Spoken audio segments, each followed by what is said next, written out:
Good morning বন্ধুরা, কেমন আছো সবাই? আশা করছি সবাই অনেক ভালো আছো। আমি অনেক ভালো আছি।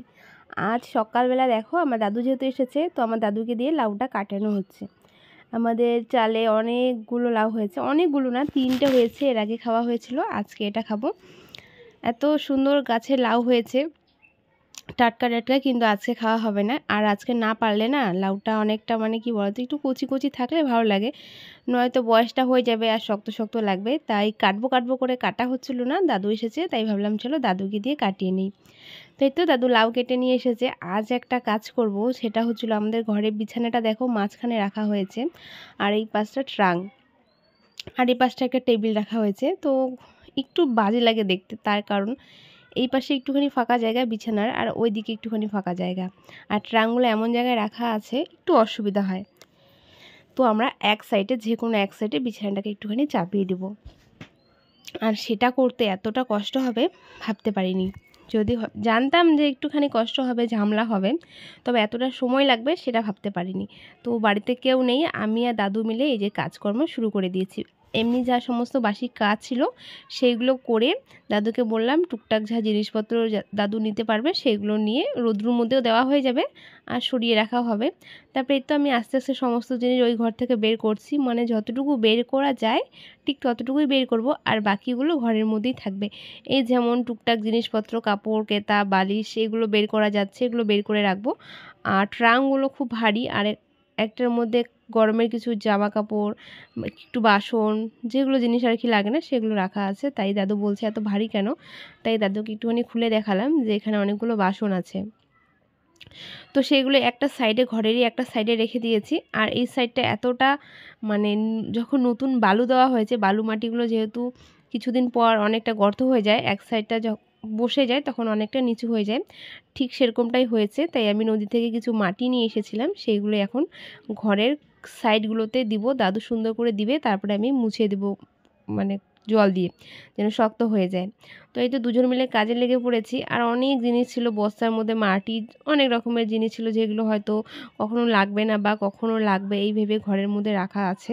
তো সেগুলোই সরিয়ে এখন এই তো ফাঁকা হয়েছে, আর বিছানাটাকে এক সাইড করে রাখছি, তার কারণ ওই পাশটাতে দাদু যাবে, আর গিয়ে মাটিগুলো যেন ভেঙে না যায়, যার জন্য শক্ত শক্ত মাটি দিয়ে তারপরে চাপা দিয়ে সুন্দর করে মুছে নেব। তো দাদুকে দিয়ে এমন এমন কাজ আছে না, যেগুলো একা একা করা যায় না। করব করব করে আমিও ভাবছিলাম মানে করবোটা কার সঙ্গে, কেউ যেহেতু থাকে না, তাই আজকে যেহেতু দাদু এসেছে, তাই দাদুর সঙ্গে এই তো কাজগুলো করতে শুরু করে দিয়েছি।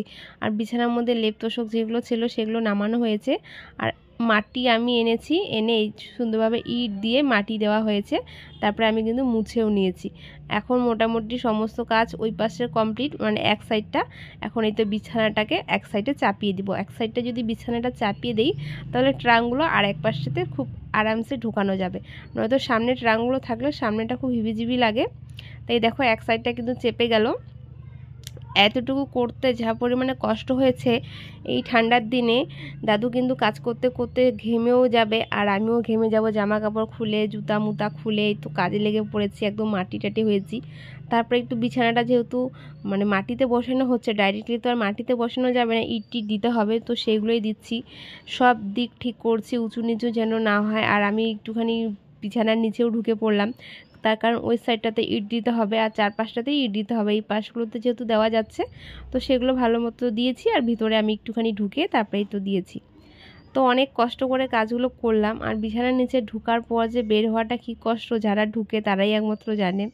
তো আমিও ঢুকে বের হয়েছি। আর এখন এই তো দাদুও মিলে আমি বিছানাটাকে শেষমেশ সুন্দর করে বসাতে পেরেছি। আর দাদুর গরম, কাজ করতে করতে গরম লেগেছে, তাই দাদু সোয়েটারটা খুলে দিয়েছে। এখন তো সবই ঠিক আছে, তারপরে যা গরম লাগছিল থাকাই যাচ্ছিল না। আমি তো ফ্যান চালিয়ে কাজ করেছি, মানে বিছানার চাদরগুলো দিয়েছিলাম। বিছানার চাদরগুলো থাকাতে অনেকটা ভারী লাগছিল, তাই সেগুলোকেও সরানো হয়েছে। এবার বিছানাটা খুব হালকা হয়েছে।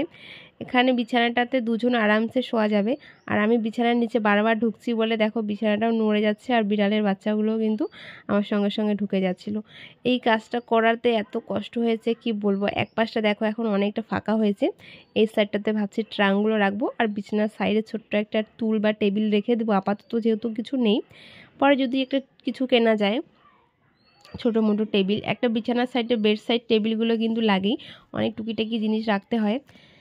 তো চলো কতটা কী করতে পারি। বিছানা ঘর পুরো অবস্থা শেষ, এত মাটি হয়েছে, মাটি খুঁড়ে খুঁড়ে এখন অনেকটা বাজে, এখন মনে হয় 12টা 1টা বাজে। সকালের দিকে কাজকর্ম করতে লেগেছি, যতই দেরি হোক না কেন আমাকে আজকে এই ঘরটা মুছতেই হবে বিছানাটা করে। আর মুছার পর একটুখানি বস্তা দিয়ে দেবো যেন মাটি টাটি না উঠে, কিন্তু ঘর আমাকে আজকে মুছতেই হবে। তো দেখো ফাইনালি কিন্তু সেট করতে পেরেছি। এক এক পাটা যদি বসছে তো আরেক পাটা বসছে না, এই করতে করতে আমাদের অনেকটা সময় লেগে যায়। তারপরে অনেক কষ্ট করে 4টা পাই মানে 6টা পাই ভালো মতো বসিয়েছি। এবার আর একটা সাইড ছিল, সেখানে আমরা কিন্তু দুজন মিলে সুন্দর করে করে দিয়েছিলাম, আমি আর দাদু মিলে।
বিছানাটা গুছিয়ে নিয়েছি, এখন অনেকটা ভালো লাগছে দেখতে।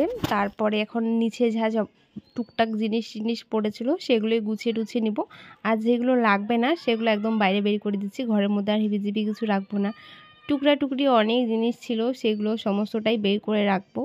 এখন অনেকটা ক্লান্ত লাগছে শরীরটা, তার কারণ এই বিছানাটা কিন্তু অনেকটা ভারী ছিল।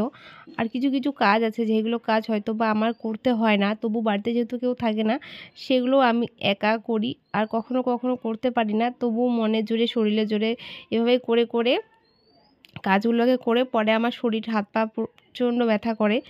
এখন দেখো টুকিটাকি কাজ করছিলাম আর ঘর থেকে অনেক নোংরা বেরিয়েছে, সেটাই বের করে রেখে দিচ্ছি। আর এটা যেহেতু একদমই রাস্তার পাশে, ডাইরেক্টলি একদম রাস্তায় বের হয়ে যাচ্ছিলো।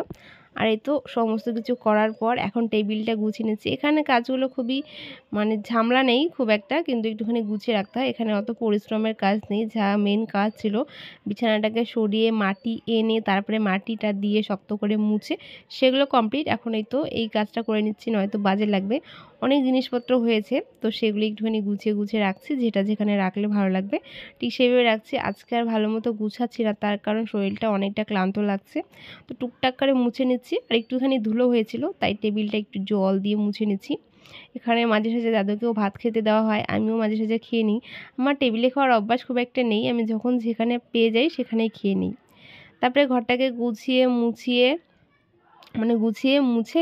তারপরে এই তো গরম গরম রুটি বানিয়েছিলাম। কালকে যখন দাদু এসেছিলো দাদুকে এভাবে রুটি খেতে দিয়েছি, আমারও খেতে ইচ্ছে করছিল, তাই আজকে দেখো আমি গরম গরম রুটি বানিয়ে জলের মধ্যে ভিজিয়ে রেখে দিচ্ছি, মানে সঙ্গে সঙ্গে ভিজিয়ে রেখে দিতে হবে। তারপরে যখন শুকিয়ে যাবে হালকা একটু ঝরে যাবে জলটা, তখন খেতে এত ভালো লাগে, নরম নরম লাগে, দারুণ লাগে। কাজের মাঝে দাদুকে 1 কাপ চা বানিয়ে দিয়েছিলাম। এত তাড়াহুড়োর কাজ করেছি, ভালো মতো কিছুই করতে পারিনি।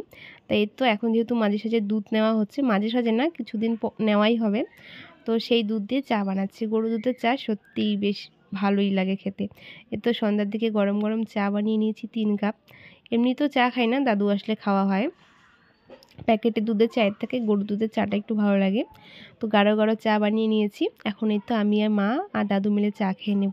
জলের মধ্যে ভিজিয়ে রুটিটা রেখে দিয়েছি। এখন রুটিটা ঝরঝরে হয়েছিল, গামলায় রেখে দিয়েছি। এখন এই রুটি দিয়ে চা খাবো।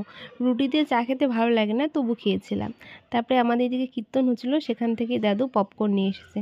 দাদু যদি কোথাও যায় তো আমার জন্য কিছু না কিছু নিয়ে আসে। এখন এটাই খেয়ে নেব। তো চলো সবাইকে টাটা, গুড নাইট।